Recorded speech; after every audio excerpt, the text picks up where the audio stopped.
వివాహేతర సంబంధాలు కుటుంబాలను చిన్నాభిన్నం చేస్తున్నాయి. అక్రమ సంబంధం మోజులో వావి వరుసలు మర్చిపోతున్నారు. వరుసకు కుమార్తె అయ్యే బాలికపై ఓ నిందితుడు కన్నేసి అత్యాచారానికి పాల్పడ్డాడు. అడ్డుకోవాల్సిన బాలిక తల్లి దగ్గర ఉండి మరీ అతన్ని ప్రోత్సహించింది. ఘటనపై కన్నెర్ర చేసిన న్యాయస్థానం నిందితునికి అతనికి సహకరించిన తల్లికి 22 ఏళ్ల జైలు శిక్ష విధించింది.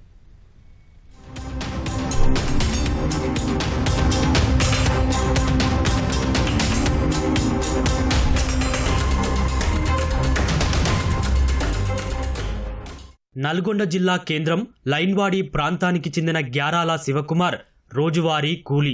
వివాహమై 2 పిల్లలు ఉన్నారు. ఈ క్రమంలో స్థానికంగా ఉంటున్న వసంతపురి యాదమ్మతో శివకుమార్కు పరిచయం ఏర్పడింది.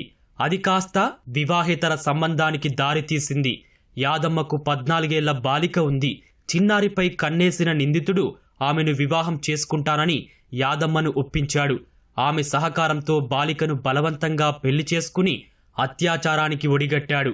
బాలిక నగ్న వీడియోలు రికార్డు చేశాడు.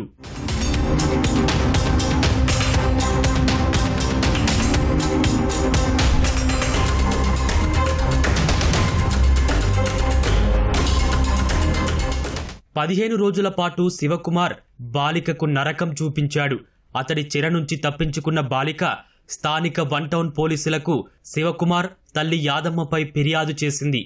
రంగంలోకి దిగిన పోలీసులు 2023 మే నెలలో నిందితులను అరెస్టు చేశారు. 2పై పోక్సో చట్ట ప్రకారం కేసులు నమోదు చేశారు. గ్యారాల శివశంకర్ అనే అక్యూజ్డ్ నేరస్తుతో కనతల్లి ఇల్లీగల్ ఎఫ్ఐఆర్ పెట్టుకుంటుంది. ఆ ఇల్లీగల్ ఎఫ్ఐఆర్ పెట్టుకున్న క్రమంలో గ్యారాల శివశంకర్ అమ్మాయి మైనర్ బాలిక మీద ఒక డెవిల్ ఐ చేస్తాడు. డెవిల్ ఐ తోటి అమ్మాయిని లోబర్చుకొని తల్లిని పావుగా వాడుకొని అమ్మాయిని లోబర్చుకొని అమ్మాయిని బలవంతంగా పెళ్లి చేసుకొని తన నగ్న వీడియోలు కూడా తీసి బయట ప్రపంచానికి చూపిస్తా అని చెప్పేసి బెదిరించడం జరిగింది.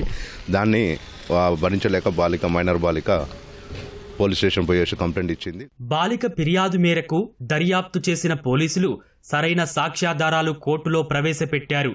సుదీర్ఘ విచారణ అనంతరం కోర్టు ఈ నెల 12న తుది తీర్పు ఇస్తున్నట్లు తెలిపింది. తుది తీర్పు కోసం నిందితుడు శివకుమార్, నిందితురాలు యాదమ్మ కోర్టుకు వచ్చారు. తనకు తప్పకుండా శిక్ష పడుతుందని గ్రహించిన శివకుమార్ మూత్రశాలకు వెళ్లి వస్తానని చెప్పి అక్కడి నుంచి పారిపోయాడు. తీర్పు ప్రకటించడానికి న్యాయమూర్తి ఇరువురిని కోర్టు హాల్లోకి పిలవగా నిందితురాలు మాత్రమే హాజరైంది. న్యాయమూర్తి రోజారమణి ఇరువురిపై పోక్సో చట్ట ప్రకారం నేర నిర్ధారణ అయిందని తీర్పు వెల్లడించారు.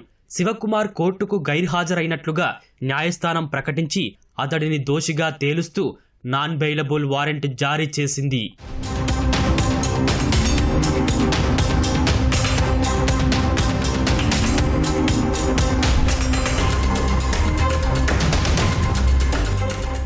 కోర్టు నుంచి పరారైన నిందితుడు శివకుమార్ను 1 టౌన్ పోలీసులు అదుపులోకి తీసుకుని ఈ నెల 13న కోర్టులో హాజరుపరిచారు. పోక్సో చట్టం కింద 20 ఏళ్లు, బాల్య వివాహం, బెదిరింపులు, మోసగించడం కింద మరో 6 ఏళ్లు, అన్నీ కలిపి 26 ఏళ్ల జైలు శిక్ష, 40,000 రూపాయల జరిమానా విధిస్తూ కోర్టు తీర్పు వెలువరించింది. నిందితురాలు యాదమ్మకు 22 ఏళ్ల జైలు శిక్ష, 5,000 రూపాయల జరిమానా విధించారు. మైనర్ బాలిక అని అత్యాచారం చేసిన కేసులో పోక్సో కోర్టు న్యాయస్థానము 22 సంవత్సరాలు తల్లికి మరియు A1 అయిన గ్యారాల శివశంకర్ 22 సంవత్సరాలు ప్లస్ 40,000 రూపాయలు ఫైన్ విధించింది.